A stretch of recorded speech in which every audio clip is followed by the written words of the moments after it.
శ్రీపాదవల్లభుడి జన్మస్థలంగా గుర్తింపు పొందిన ఈ పట్టణం భక్తి, చరిత్ర, ఆధ్యాత్మికతతో ప్రసిద్ధి చెందిన పవిత్ర స్థలం.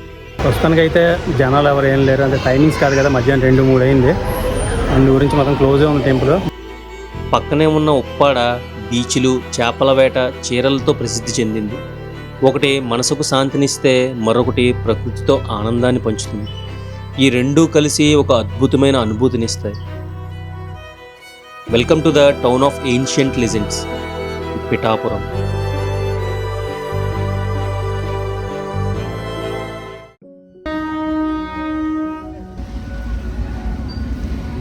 హాయ్ ఫ్రెండ్స్, ఈ వీడియోలో మీకు కాకినాడకి అతి సమీపంలో ఉన్న పిఠాపురం టౌన్ అయితే చూపించబోతున్నాను. ఒక సంవత్సర క్రితం వరకు కొంతమందికి తెలిసిన ఈ ప్రదేశం ఇప్పుడు దేశమంతా మారుమోగిపోతుంది. ఎందుకంటే అందరికి తెలిసిన విషయమే, ఆంధ్రప్రదేశ్ డిప్యూటీ సీఎం అయిన పవన్ కళ్యాణ్ గారు ఈ నియోజకవర్గం నుండి పోటీ చేయడమే. ఈ ప్రదేశం గోదావరి డెల్టా ప్రాంతం అయినప్పటికీ సముద్ర మట్టం నుండి కేవలం 10 మీటర్ల ఎలివేషన్లో మాత్రమే ఉంటుంది. కవుల రూపంలో తెలుగు భాషను పరిరక్షించే ప్రయత్నాలు, ప్రాచీన కళలు మరియు స్థానిక ఉత్సవాలు ఈ పట్టణాన్ని ప్రత్యేకంగా నిలిపాయి.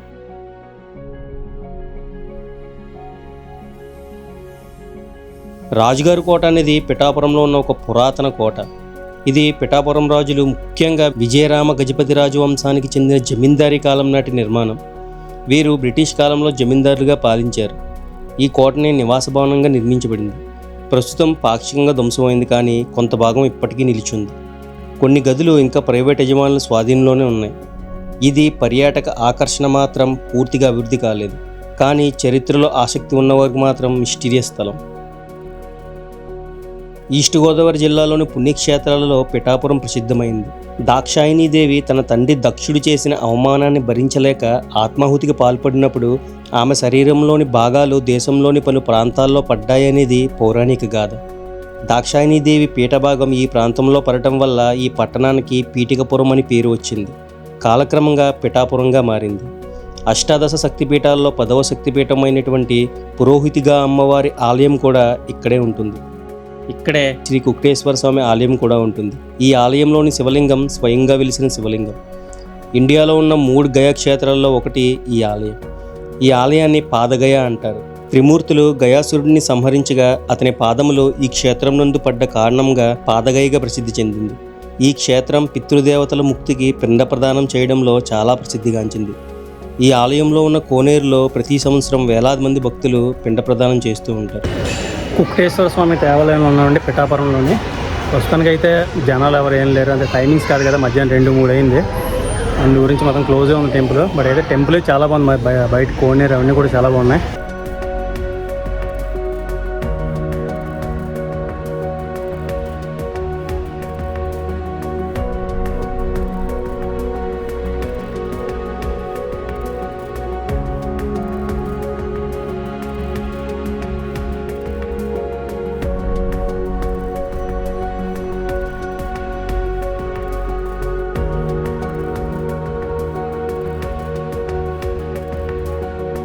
ఇప్పుడు మీరు చూస్తున్నది దత్తాత్రేయ స్వాములు వారు కలియుగంలో మొట్టమొదటిగా శ్రీపాదవల్లభుడిగా జన్మించిన ప్రదేశమైనటువంటి శ్రీపాద శ్రీవల్లభుని ఆలయం.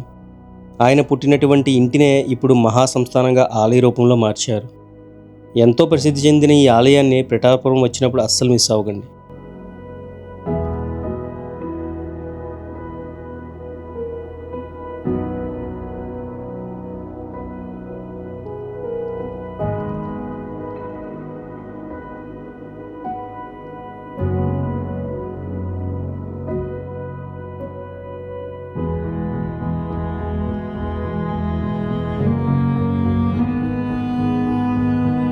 నెక్స్ట్ పక్కనే ఉన్న ఉప్పాడ కాకినాడకు సుమారు 12 కిలోమీటర్ల దూరంలో ఉంటుంది.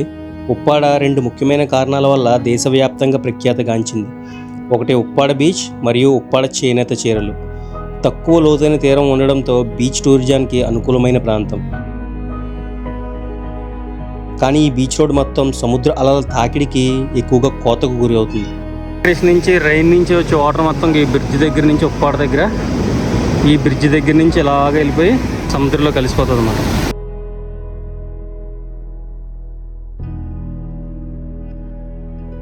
వీలైనంత త్వరగా ఈ తీర ప్రాంతంలో బలమైన గోడ నిర్మాణం జరిపితే ఈ తీర ప్రాంత కోత అరికట్టడంతో పాటు టూరిజంకి ఎంతో ఉపయోగపడుతుంది.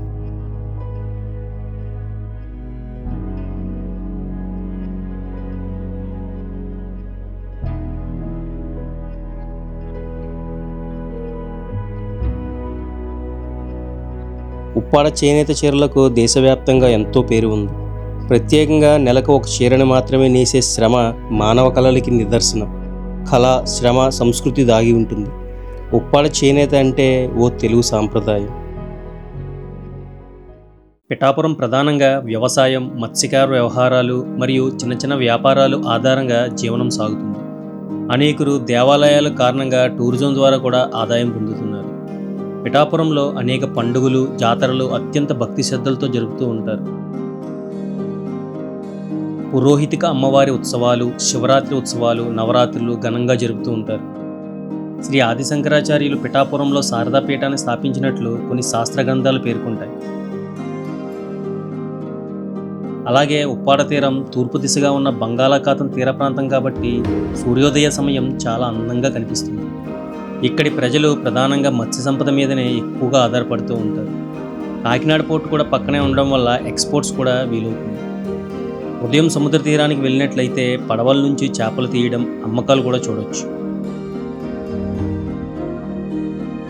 మత్స్యకార వృత్తి, జమకలి నేతకారులు ఉప్పాడ ఆర్థిక వ్యవస్థకు మూలం.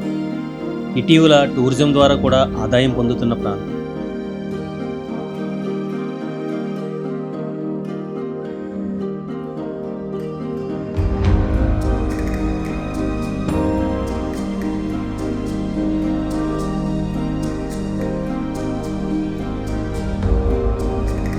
కాకినాడ పోర్టుకి సంబంధించిన కొన్ని విజువల్స్ని ఈ వీడియో ఎండ్లో అటాచ్ చేస్తున్నాను, వీలుంటే చూడండి.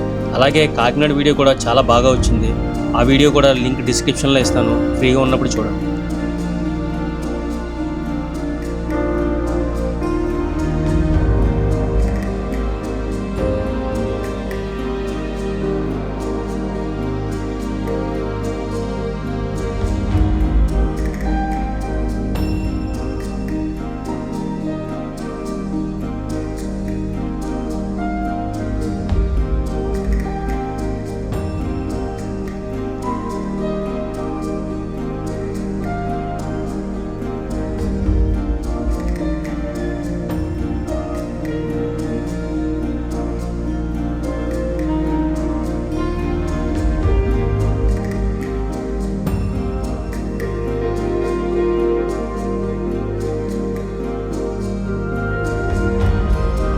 ఎలా ఉందండి వీడియో?